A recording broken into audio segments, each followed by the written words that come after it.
está no ar mais um episódio do podcast Região em Destaque. O podcast celebra lideranças e iniciativas que trazem o desenvolvimento para os 22 municípios da região da Grande Florianópolis. Nós somos a Granfpolis, a associação dos municípios da região da Grande Florianópolis e que congregamos esses 22 municípios e atuamos na assessoria a esses municípios e ao desenvolvimento de cada um e na região como um todo. Hoje vamos falar sobre desafios dos atuais e futuros gestores, no que se refere às novas legislações, a preocupações na hora de fechar as contas, na hora de assumir uma administração. Está comigo Mauro Presoto, ele que é advogado, jurista, especialista em direito administrativo e eleitoral e nosso assessor jurídico aqui da Granfpolis. Tudo bem, Mauro? Tudo bem, Maria Helena, tudo certo. Que época, né? O telefone aí não para? Época boa, época boa. Ano da eleição sempre é uma época bastante interessante. Temos muito movimento, muitas demandas nos chegam, né? Em função, obviamente, das eleições e em função também daquelas regras mais específicas que se aplicam neste ano, né? Que é o ano da eleição e também o ano de encerramento do mandato dos atuais prefeitos, né? Independente de reeleito ou não, tem que fechar a administração, a gestão, vamos dizer assim, com as contas tudo em dia. Esse é um dos grandes desafios. Claro que o ideal é que as contas sejam controladas desde o princípio, né? Porque você deixa para fechar as contas só no final. Ah, mas o fechamento é no final. Sim, ali é só o resumo da gestão.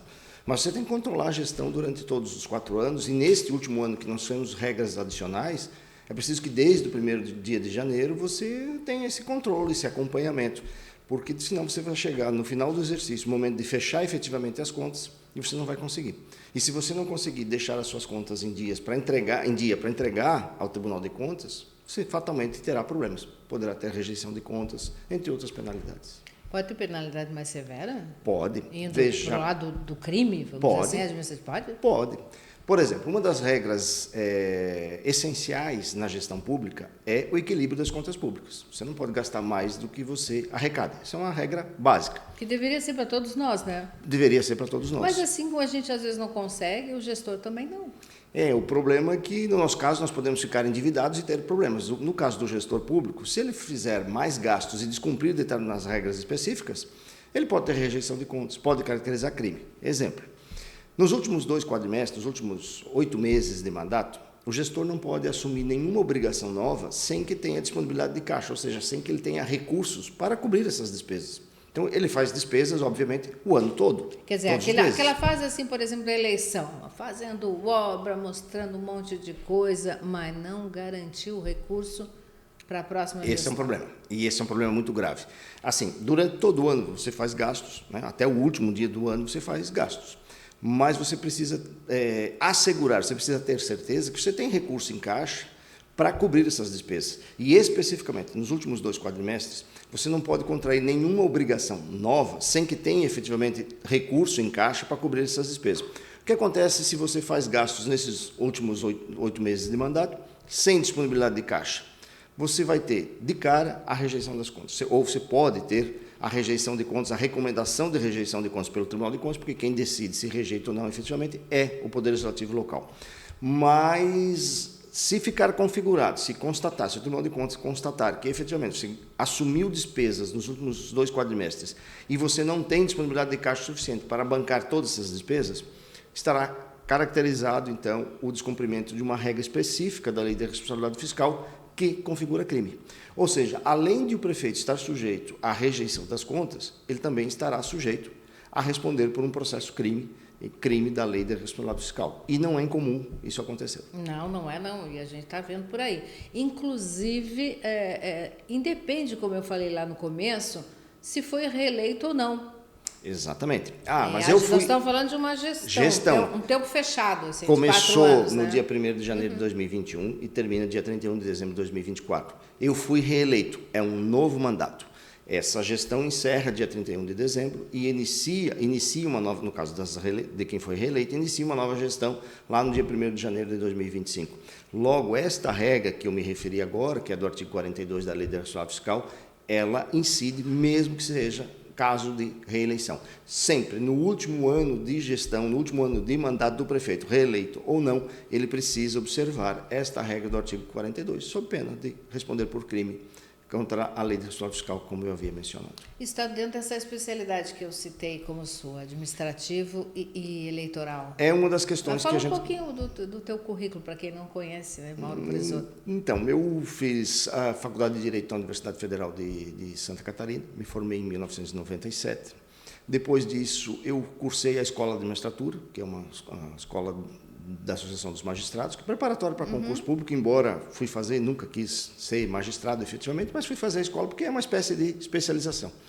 Depois disso, fiz especialização em Direito Municipal pelo SESUSC, fiz especialização em Direito Eleitoral e fiz mestrado. Mas as minhas duas áreas principais de atuação são, efetivamente, Direito Administrativo e o Direito Eleitoral. E é o que eu trabalho basicamente todo dia, não só no meu escritório, mas também aqui com os municípios da Granfipolis. Quem convive com o Dr. Mauro Presoto pelos corredores, sempre brincando e bem-humorado, muitas vezes não imagina que o dia a dia é bem pesado e bem sério, né, doutor Mauro? A minha filosofia é levar a vida com leveza, né? Os problemas estão aí para serem resolvidos e a gente tem que tentar resolver da melhor maneira possível. Não dá para incorporar esses problemas, carregar, né? Você precisa estar de alma leve, e enfrentar esses problemas. Nosso principal papel aqui é ajudar os prefeitos, é ajudar a gestão municipal para que eles consigam cumprir a tarefa deles sem ter grandes problemas. Então, agora alguns terminando e nesses desafios de fechar as contas, outros começando a partir de janeiro, e nosso papel já é prepará-los, né? Então, aquilo que nós falamos ali no começo da entrevista, desde o começo tem que tentar ou buscar o equilíbrio da questão de finanças, a gestão como um todo. Para os novos vale a mesma regra. A mesma regra. Na verdade, assim, eu te diria que agora nós estamos numa fase interessante, que é a chamada fase de transição. Claro que nós não temos transição de gestão. Não temos transição de gestão onde foi reeleito, não faz transição para ele mesmo. Mas naqueles municípios em que o prefeito não foi reeleito ou não, né, não se candidatou, nós teremos uma nova gestão a partir do dia 1º de janeiro, um novo prefeito, uma nova prefeita. Então é necessário que quem está no mandato agora, ele estabeleça aí um processo de transição que basicamente é preparar as informações sobre a situação atual da administração e entregar ao sucessor, para que quando ele assuma lá no dia 1º de janeiro, ele já tenha uma radiografia completa da situação da administração, sob pena de nós causarmos um problema não para o gestor. Nós vamos, ao fim e ao cabo, nós vamos causar um problema para o próprio cidadão, que está esperando lá um serviço público, e se não foi bem planejado, e se o prefeito não tinha ciência de como estava a gestão, e ele vai tomar pé só depois que ele assumir, talvez alguns serviços podem sofrer, digamos assim, um colapso ainda que temporário, possa sofrer uma solução de continuidade, o serviço pode não continuar. Imagina, por exemplo, eu estou com as máquinas paradas e eu preciso contratar, adquirir combustível para essas máquinas, para os veículos, e o processo licitatório não foi preparado. E aí, como é que faz? Tudo fica parado? Medicamentos, contratação de professores, uma série de ações da administração. Então, é importante esta fase de transição, que quem está deixando a administração, deixa lá preparado, todos, ainda que deixa não faça... Deixa a casa arrumada, né? Com todas as informações. Prepara os relatórios das ações, dos programas, inclusive indicando as providências que tem que tomar. Porque daí o prefeito que vai entrar, ou a prefeita que vai assumir, ela tem ciência daquilo que ela deve fazer de imediato para que a casa continue funcionando. Esse é o mundo ideal, mas a gente vê por aí, pelo mundo, computadores que somem, senhas que desaparecem. Tem muita rivalidade, às vezes, política, que você não está fazendo mal para o adversário que acabou ganhando a eleição, mas para a população como um todo. Isso sempre tem que estar na mente de todo gestor. Agora, falamos das legislações. Dizem que o Brasil é campeão, né, em quantidade, em qualidade de legislações, mas aí a dificuldade de colocá-las em prática, fiscalizá-las, nem se fala. Os novos gestores já têm novas leis pela frente. Veja, nós sofremos, eu diria, uma inflação de legislação. Todo dia se edita lei nova, mas não é só lei, são portarias, são resoluções, são despachos. Agora há pouco, antes de iniciarmos aqui, estava conversando com a assessoria de educação e lá tem uma resolução que estabelece regras, estabelece obrigações e etc. E muitas delas, às vezes, conflitantes. É difícil para quem assume uma gestão, ou mesmo quem está na gestão, compreender o alcance de todas essas normas e conseguir cumprir tudo isso. E aí você vai assumir muitos nunca passaram próximo da administração pública. Então, vão enfrentar uma coisa nova. Nós temos, por exemplo, na nossa região, pessoas que vieram da área empresarial e agora vão assumir a gestão pública, com uma outra ótica, uma outra realidade. Você vem do setor empresarial, você é um empresário, lá na sua empresa você manda e obedece. E quem tem juízo obedece. Obedece. Na administração pública, o time, o tempo de execução é totalmente diferente. Você tem, por exemplo, uma compra, você precisa fazer um processo licitatório. Para fazer um processo licitatório, você tem uma série de atos preparatórios para daí chegar. Está cada vez mais complexo esse processo, né? Exatamente. Pelo que eu tenho acompanhado. Cada vez mais complexo, mais rigoroso. Então, você não consegue entregar o resultado naquele tempo que você imaginava que entregaria. Então, efetivamente, nós temos aí uma hiperinflação da legislação, muitas normas sendo editadas a todo momento, e às vezes não dá tempo nem de conhecer a norma, você já tem uma norma alterando. Vida é a Constituição. A Constituição é jovem. Então, falam em retalhos, né? Exatamente. Então, isso acaba, digamos, de certa forma... Claro que você precisa aprimorar a legislação, mas é preciso dar um tempo também que a legislação estabelecida ela consiga ser compreendida, entendida, compreendida e aplicada para alcançar o resultado. Senão, você edita uma legislação, amanhã se altera essa legislação e ela não chegou ao seu final, ela não cumpriu o seu objetivo. Então, esse é um dos problemas que a gente tem na administração. Às vezes tem a data já para a vigência daquela determinada legislação, prorroga-se, mas vai chegar uma hora que ela vai acontecer. Vamos falar um pouquinho da questão ambiental, não sei se podemos já dar alguns detalhes, mas me parece que marco regulatório de saneamento, a questão ambiental como um todo, tem desafios aí pela frente para os gestores. Muitos desafios. Nós tivemos recentemente algumas alterações. O Congresso Nacional aprovou uma alteração, por exemplo, na questão do recuo das áreas de preservação próximas aos córregos, rios e etc., que acabou, de certa forma, estabelecendo aí uma competência legislativa também para os municípios.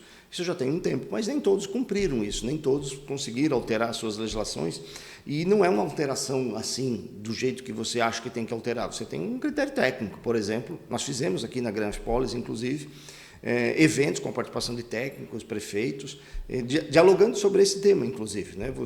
Para você estabelecer um recuo, uma área de preservação lateral aos córregos, aos rios, você tem que ter um critério técnico, não é da sua vontade.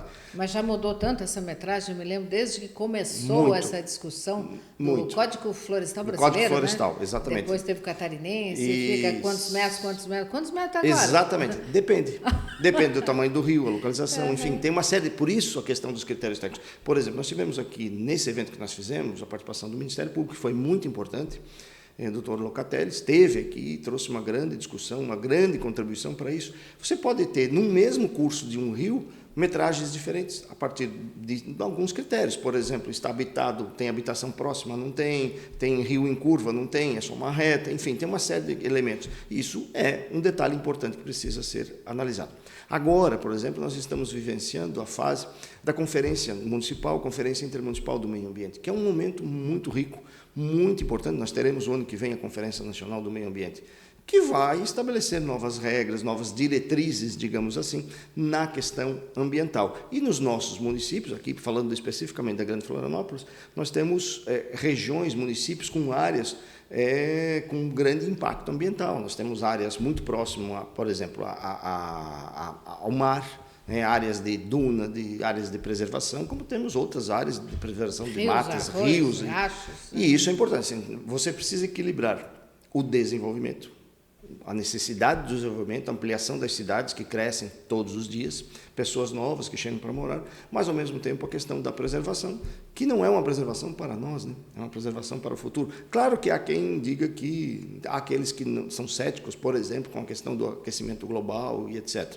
Mas nós, independente disso, nós estamos vendo todos os dias o impacto de chuvas, o impacto das mudanças ambientais, efetivamente. Na nossa região aqui, tivemos, por exemplo, a Anitápolis, né, que sofreu uma grande, entre aspas, aqui, catástrofe. São João Batista, a região de Canelinha, São João Batista, que também foi muito afetada agora, recentemente.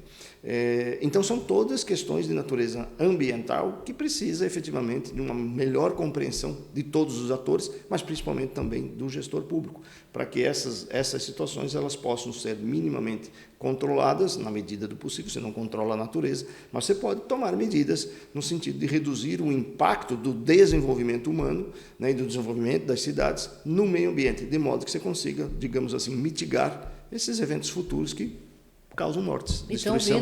Estão vindo cada vez mais intensos. Pausa para a aguinha. Muito bem. Enquanto eu digo para você que você está assistindo Região em Destaque, que é um podcast da Granfopolis, Associação dos Municípios da Região da Grande Florianópolis. Assessoramos, damos consultoria, ajudamos no desenvolvimento de 22 municípios da região. 22. É coisa, é bastante trabalho, né? Esse telefone, como a gente falava no começo da nossa entrevista, não para. Grandes desafios, muitas legislações. Falou na Conferência do Meio Ambiente, eu lembro, vem a Conferência das Cidades também, tudo com data já prevista para meados de 2025, e os prefeitos têm que estar preparados, e as populações têm que ter essa consciência da importância desses eventos para discutir, para planejar. Como você falou, pode não ser para nós, mas é para nossos filhos, nossos netos, e assim vai por diante. Como é que você está vendo, não vou perguntar se Trump ou Kamala, mas vou perguntar no Brasil, como é que você está vendo o processo eleitoral brasileiro?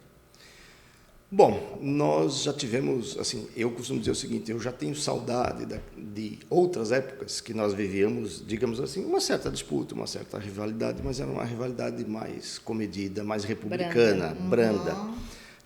Atualmente nós temos, né, grupos, ou pelo menos 2 grandes grupos antagônicos que rivalizam, mas na minha visão, e aí como eleitoralista, como alguém que estuda essa matéria, eu integro a Academia Brasileira de Direito Eleitoral e Político, já desde a sua fundação. A gente tem participado de vários debates, discussão de reforma da legislação, e eu nunca vi um período como esse que nós estamos vivendo. É óbvio que um processo eleitoral ele se faz com discussão, ele se faz com elogios, ele se faz com críticas, as críticas são necessárias, mas é preciso ter um certo limite. Quando você ultrapassa esse limite, aí você acaba comprometendo o próprio processo eleitoral.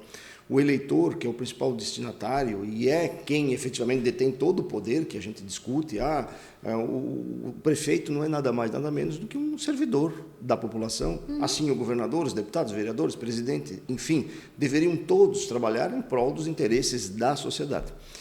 De modo que a disputa pelo poder ela é típico e próprio da democracia. Então, é salutar que nós tenhamos, há quem reclame de ter eleição e etc. Eu acho que quanto mais eleição, melhor. Melhor. Duplamente. E quanto mais as pessoas forem votar por livre e espontânea vontade, melhor também. Melhor ainda.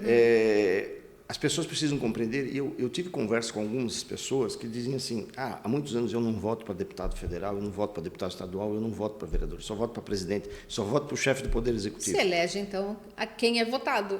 O problema é que essa pessoa não entende que ninguém governa sozinho. Principalmente no âmbito federal, você não governa sem o Congresso Nacional. Logo, eu posso eleger o melhor presidente da República de todos os tempos da história do país e do mundo. Ele não vai conseguir fazer absolutamente nada se ele não dialogar com o Congresso. Só na Câmara são 13 cabeças mais pensantes. Mais os 81 senadores. Ou seja, você tem 2 câmaras legislativas, um projeto de lei, um programa, uma ação que deva ser regulamentada, precisa passar pelas 2 casas legislativas. Estamos vendo agora quando eu vinha para cá, escutava as notícias e uma delas dava conta do imbróglio do orçamento secreto e a regulamentação do orçamento e etc. Nós nunca tivemos uma participação tão efetiva e tão grande no bolo do orçamento por parte dos parlamentares. É tradição que os parlamentares tenham direito a fazer emendas ao orçamento, indicar emendas para atender, né, um município, um estado, uma ação, um projeto, etc. Isso é absolutamente natural. O problema é que nós vivenciamos nos últimos anos aquilo que se usou chamar de orçamento secreto. Você não sabe quem está mandando, o da ponta sabe. Para quem e para usar onde, né? Exatamente. Então você acaba não tendo uma transparência em relação a isso. Mais do que isso. o ingresso dos parlamentares no bolo do orçamento, ele tem ficado cada vez maior. Nós temos recursos comprometidos, em torno de 90% comprometidos com o custeio da máquina pública. O próprio governo federal está tentando mexer nisso e precisa mexer nisso para continuar, para dar continuidade, segundo o próprio governo, a algumas obras, né? Qual que é o problema? Você o orçamento está... Exatamente. Qual que é o problema? O problema disso tudo, não que o parlamentar não deva participar do processo legislativo de condução do orçamento. Sim, né, da elaboração do orçamento.